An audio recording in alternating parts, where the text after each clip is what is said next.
afternoon, good evening. Welcome to our day 2 of 6 Gap 2024, Dahlonega, Georgia.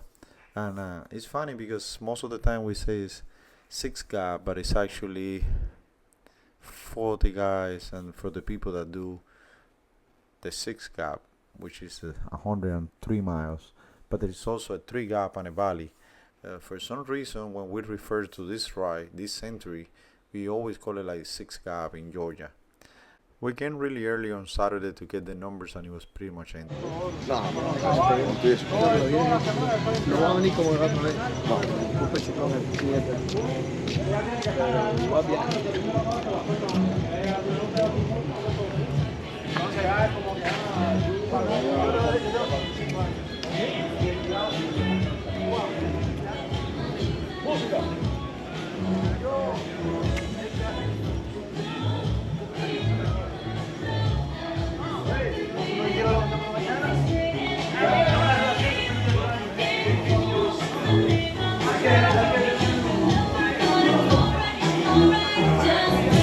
todos los años te venden el mismo tono.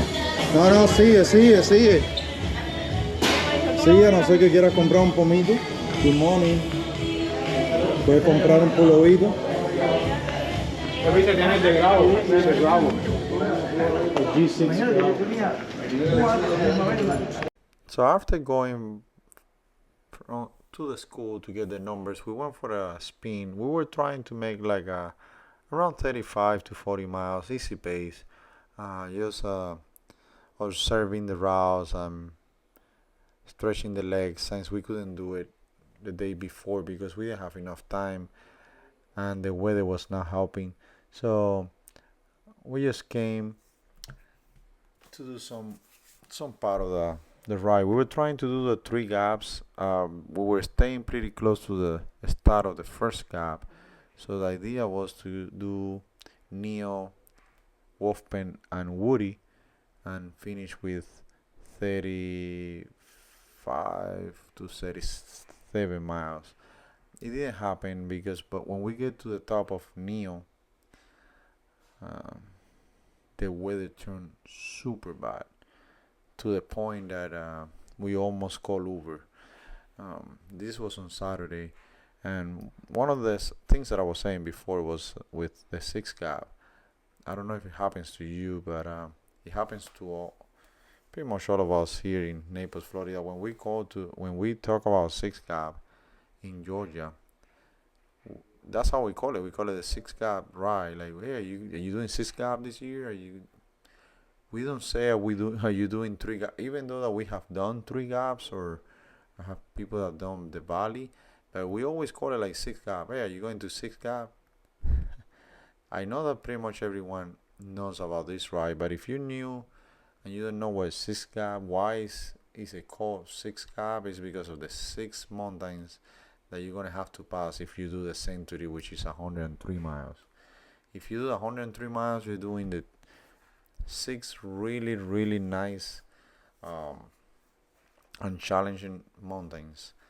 If you're doing the 3 gaps, you're doing 60 miles, and what you're doing is 3 of those 6 gaps. And if you're doing the valley, you just go into the start of the first mountain and come back, which is around 30 miles. But in our brain, when we talk about this ride, it's pretty much like we call it 6 Gap. So far so good. We find some of our people just by coincidence. We didn't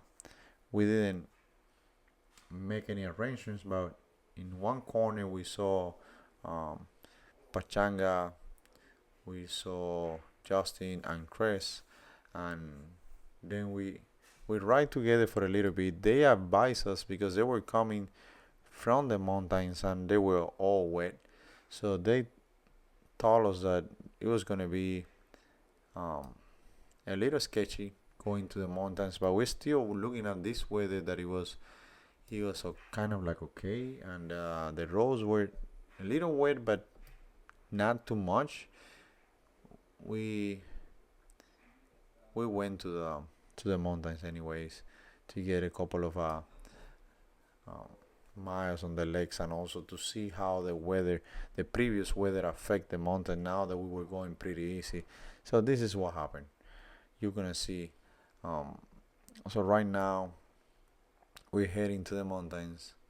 Uh, we got Dennis back because Dennis took a wrong turn at the beginning based on our conversation, but he went left, we went right, and then he did an extra mile just by coming back. But as you can see on the video right now, it's starting to rain, and we are we're kind of like going to the mountain, and that's what is in our decision as a group. So even though that it's raining, we still see that it's safe to go, so we're going. And that mountain was kind of tricky. Neo, we did Neo, which is the first out of from the six and the first from the three gaps. Um, we start to climb that mountain, and it was okay. Everything was it was a little wet, a little rain here and there, but nothing major until we get to the end, until we get to the top. That's when everything started to look different and a little scary, especially for people from the Southwest Florida, when we don't have any hills, and our skills on descents are pretty much made by looking at the Tour de France and the other major event, not because we have these beautiful hills here and mountains that we can train. It's nothing compared to this, and that's what I always talk to my friends when we do Horrible 100, which is a century that we do here in Florida.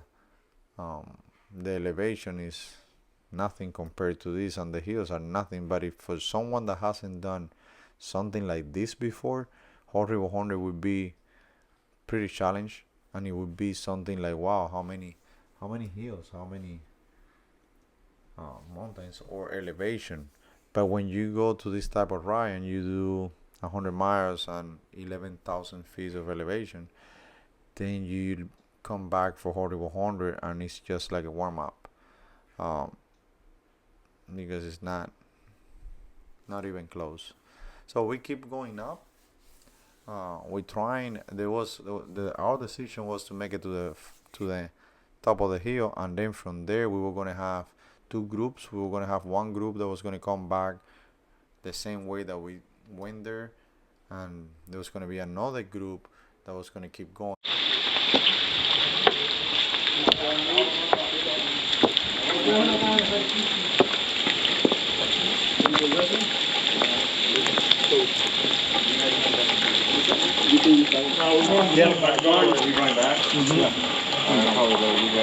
So things don't go always according to plan, and this turned really quick in something really dangerous, especially for us.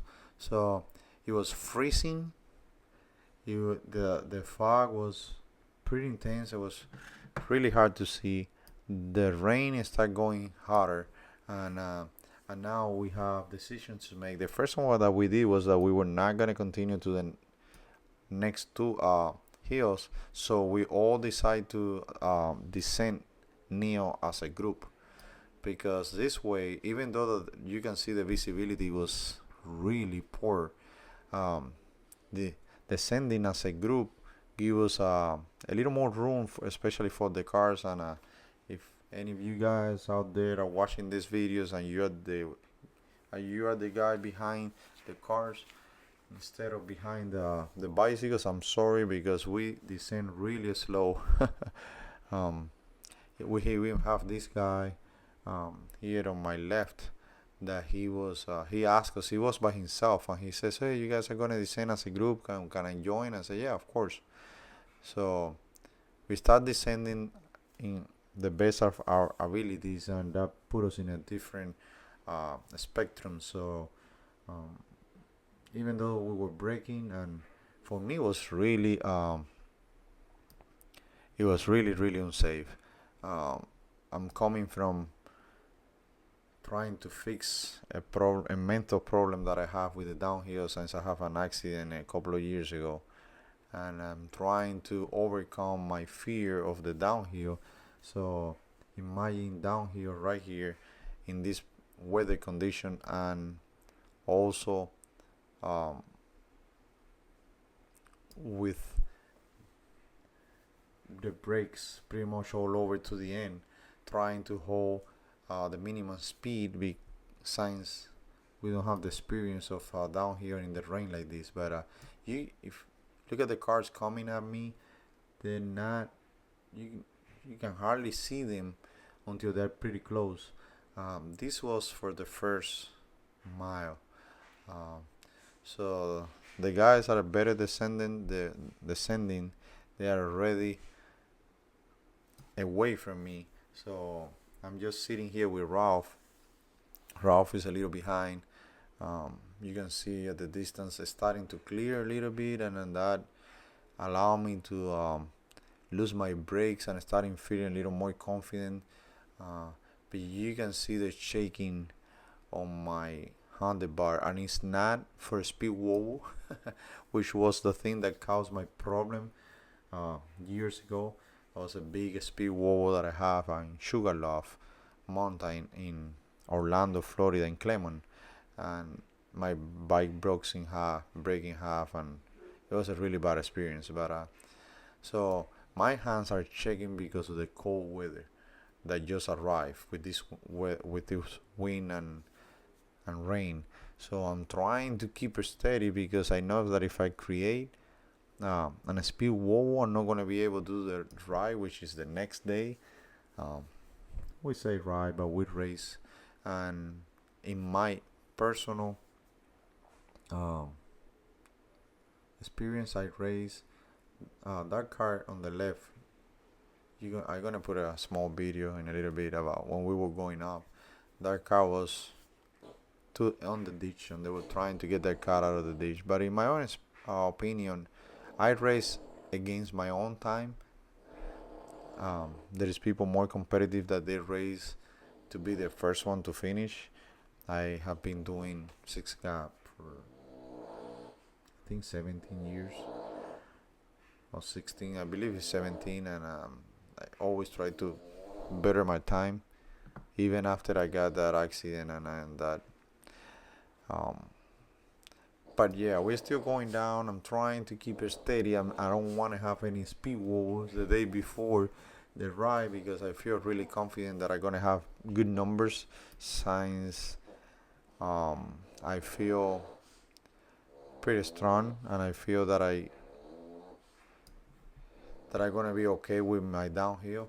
So, but now I going down here. I don't have the audio from the camera, but there was a car behind me that was actually behind Ralph, and that car was blowing that horn unstoppable.